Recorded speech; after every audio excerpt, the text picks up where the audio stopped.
بسم الله الرحمن الرحیم. الحمد لله والصلاة والسلام على سیدنا رسول الله و علی آله و اصحابه و من والاه. اما بعد، سروران گرامی، خدمت شما عرض ادب و احترام دارم. السلام علیکم و رحمت الله و برکاته. با برنامه آداب عبادت در خدمت شما ایزان هستیم. همچنان ما در مورد آداب عیدین صحبت میکنیم و نماز دو عید یا دو عید آداب زیادی داره و از دیگر آداب نماز عیدین اینه که نماز عیدین یا عید فطر و عید قربان برخلاف سایر نمازها نه اذان دارد و نه اقامه.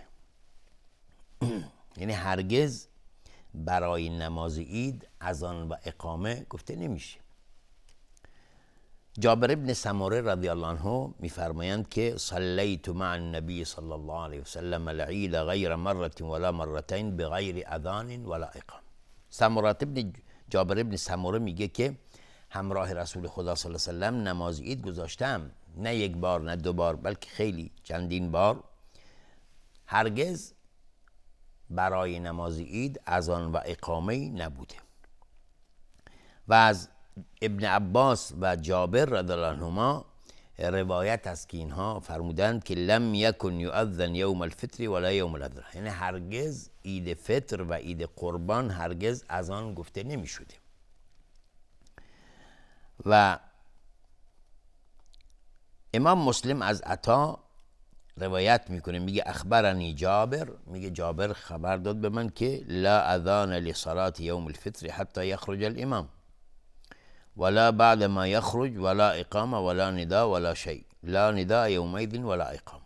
میگه جابر به من خبر داده که هرگز اذانی برای روز عید فطر نبوده تا اینکه امام خارج بشه و حتی بعد از اینکه خارج بشه نه اقامه‌ای و نه ندایی و نه چیزی. پس این دلیل بر اینه که نماز عید در آن اذان و اقامه نیست.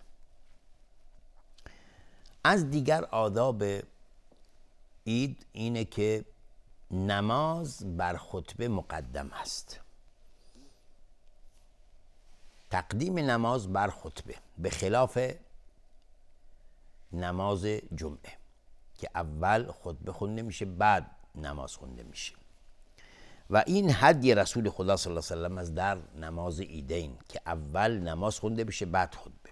ابن عباس رضی الله عنهما میفرمایند که شهدت العید مع رسول الله صلی الله علیه و سلم و ابی بکر و عمر و عثمان رضی الله عنهم فكلهم كانوا يصلون قبل الخطبه.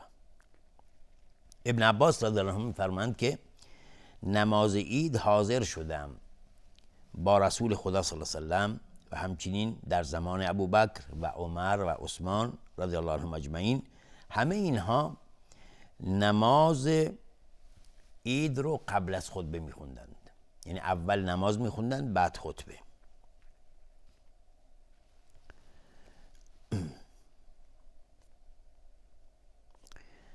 از دیگر آداب روز عید مباح بودن بازی هایی که در اون هیچ گونه معصیت و گناهی نیست. روز شادی است، روز خوشحالی است و همه مسلمانان این اختیار رو دارند که اظهار خوشحالی بکنند. پس بازی در ایام عید جایز است و درسته بدون اینکه انسان در معصیت الهی بیفتد. از عروه از عایشه رضی الله عنها روایت است که ان ابا بکر دخل علیها و عندها جاریتان تغنیان و تضربان و رسول الله صلی الله علیه وسلم مسجن بثوبه فانتهرهما ابو بکر فكشف رسول الله صلی الله علیه وسلم عنه وقال دعهما یا ابا بکر فانها یوم عید. از عروه از حضرت عایشه صدیقه رضی الله عنها روایت است که میگه روز عید بود که ابوبکر رضی الله عنه داخل شد بر حضرت عایشه، اومد نزد حضرت عایشه و در حالی که دو دختر بچه جاریه بودند و ترانه میخوندن یا حالا سرود میخوندن و دف میزدن و رسول خدا صلی الله علیه و سلم هم نشسته بودن. ابوبکر اونها رو توبیخ کرد و رسول خدا صلی الله علیه و سلم بلند شدن و فرمودند که دعهما یا ابوبکر، ای ابوبکر اونها رو رها کن، فانها ایام عید، زیرا روز عید هست. و قالت رأيت رسول الله صلى الله عليه وسلم يسترني بردائه وأنا أنظر إلى الحبشة وهم يلعبون وأنا جارية وهو يقول فاقدروا قدر الجارية العربة الحديث السن. حضرت عایشه صدیقه باز در روایتی میفرمایند که میگه رسول الله صلی الله علیه و سلم با ردای خودش، با همون عبای خودش مرا به حساب عباشو دور من میپیچوند و من نگاه میکردم به اون حبشه یا اون افرادی که مردانی که بازی میکردن، در حالی که من دختر بچه هنوز نبودم، یعنی سنش کوچک بود. و رسول الله صلی الله علیه و سلم میفرمودند که فقدروا قدر الجاریه العربه الحدیث السن، میگه ملاحظه دختران کوچک و کم سن رو بکنید. پس این دلالت بر اینه که بازی کردن و خوشحالی کردن در ایام عید اشکالی در اون نیست، مادامی که مخالف امر خدا و رسول الله صلی الله علیه و سلم نباشه. از دیگر آداب عید صله ارحام است. صله ارحام واجب هست در هر وقت و هر زمان، اما در ایام عید تأکید بیشتری داره و وجوبش بیشتر هست، چون ایام خوشحالی است، ایام شادی است و در این ایام باید بیشتر به خویشاوندان و صله ارحام رسیدگی کرد و خوشحالی رو برای اونها آورد و چنان که گفته میشه ادخال سرور در قلب اونها، شادی آوردن برای اونها، خوشحال کردن اونها، این اجر بسیار زیادی داره برای خویشاوندان. هم این دو اجر داره، هم این که مسلمان هست، هم که خویشاوند هست. رسول خدا صلی الله علیه و سلم میفرمایند که من سره ان یبسط له فی رزقه او ینسأ له فی اثره فلیصل رحمه. این حدیث خیلی واضح و روشن است. کسانی که دوست دارن خداوند رزق و روزیشون زیاد بکنه و عمر طولانی به اونها بده، باید صله رحم رو انجام بدن. با صله رحم و با ارتباط با خویشاوندان و اقوام، این باعث میشه که انسان رزق و روزیش بیشتر بشه و طول عمر بیشتری داشته باشه. این حدیث رسول خدا صلی الله علیه و سلم هست و رسول الله میفرمایند من سره، کسی که دوست داره ان یبسط له فی رزقه، که رزق و روزیش زیاد بشه، او ینسأ له فی اثره، یا اینکه طول عمری بیشتری خداوند بهش بده، فلیصل رحم، پس صله رحم انجام بده. پس شوخی نیست. صله رحم، به جا آوردن صله رحم، این همه اجر و پاداش و این همه خیرات به دنبال داره، نتیجه بسیار خوبی داره برای انسان. باعث میشه که انسان وارد بهشت بشه. در روایت دیگری ما داریم که رسول الله صلی الله علیه و سلم لا یدخل الجنة قاطع رحم، یا قاطع، کسی که قطع رابطه خویشاوندی کرده وارد بهشت نمیشه. انسان باید رابطه خویشاوندی رو به جای بیاره. اهمیت داره رابطه خویشاوندی، بسیار مهمه در اسلام. اسلام به اون اهمیت بسیاری داده. همچنین از دیگر آداب ایدین اینه که انسان تبریک بگه به برادران، دوستان، و این به خاطر اینه که انسان باعث خوشحالی دوستانش و برادرانش بشه و همچنین باعث ایجاد محبت و الفت و خوشحالی بین اونها میشه. و در مورد تبریک گفتن ایام عید، حالا صیغه ثابتی نیست که انسان حالا بگه جمله مشخصی هست. مهم اینه که انسان بگه تقبل الله منا و منکم، خداوند از من و شما قبول بکنه، یا ابارک لک العید.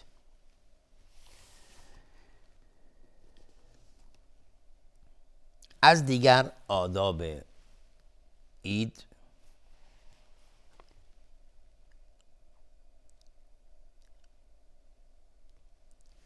زود خوندن نماز عید اضحی، عید قربان، و به خاطر اینکه در عید قربان سنت اینه که بعد از نماز عید قربانی ها سر بریده بشن و از سنت اینه که نماز عید فطر تأخیر داده بشه کمی، چون سنت اینه که در نماز عید فطر اول هر مسلمانی یه چیزی بخوره و بعد بره به نماز عید. این در عید فطر هست. در عید قربان نه، سنت اینه که قبل از نماز عید چیز خورده نشه، بلکه انسان بره به نماز، برگرده و قربانیشو بکنه و از قربانی چیزی بخوره. این سنت هست. از دیگر سنت های عید، در نماز عید قربان سربریدن قربانی ها و حیواناتی که انسان برای قربانی قرار داده بعد از نماز عید. حالا بعضیا ممکنه اشتباه بکنند در سربریدن حیوانات قربانی. بعضیا ممکنه شب عید بیان حیواناتشون رو قربانی بکنن، یا بعد از نماز صبح قبل از نماز عید، و گمان بکنه که این افضل ترین وقت هست یا بهترین وقت هست تا اینکه فقیر گوشتی بهش برسه و خوشحال بشه، در حالی که این اشتباه بزرگی است. زیرا وقت ذبح کردن قربانی بعد از نماز عید شروع میشه و این وقت ادامه داره تا آخرین روز از ایام تشریق.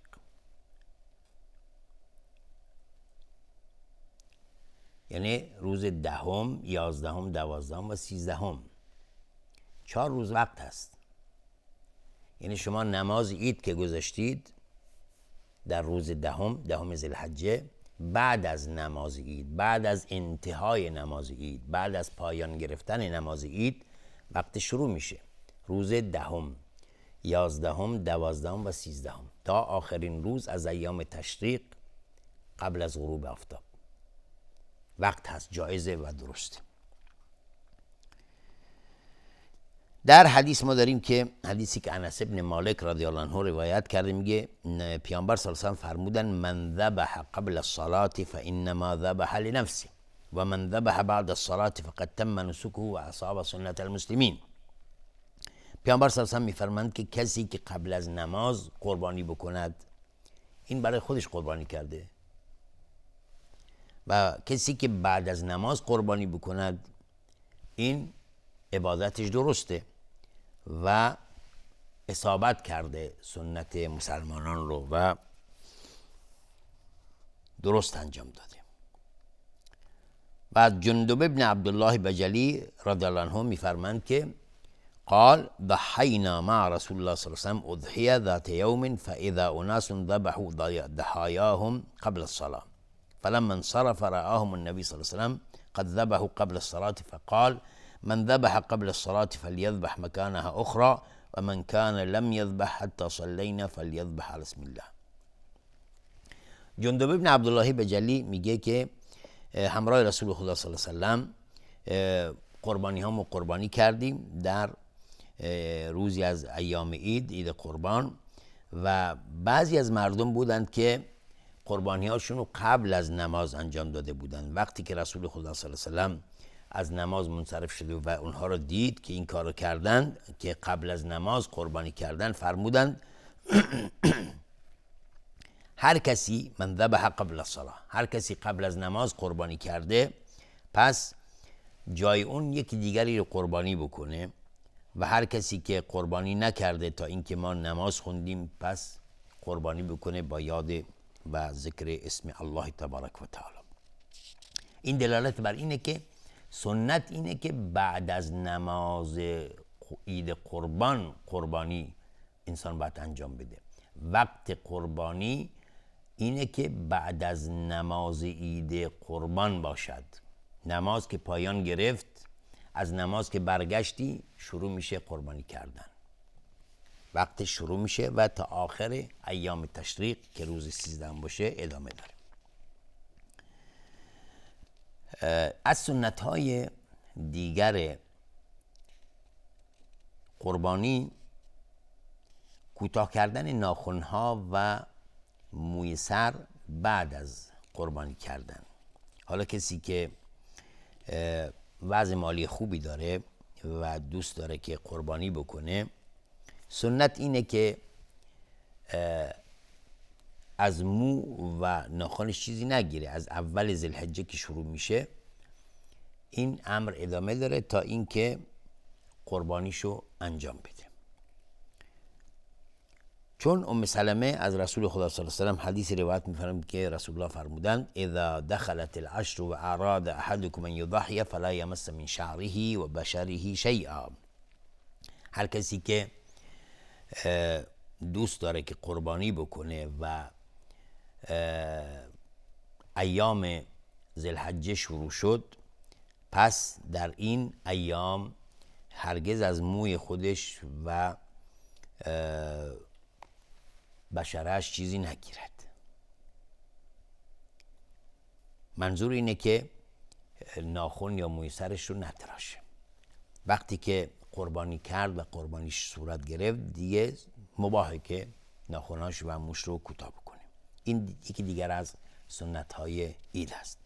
انشالله بعضی از سنت های دیگر مونده که انشالله در برنامه آینده به اون اشاره خواهیم کرد. امید است این درس تا اینجا مورد توجه و استفاده شما ایزان قرار گرفته باشه. تا دیدار دیگر و برنامه دیگر همه شما ایزان رو به خداوند بزرگ میسپارم. آخر دعوانا ان الحمدلله رب العالمین و السلام علیکم و رحمت الله و برکاته.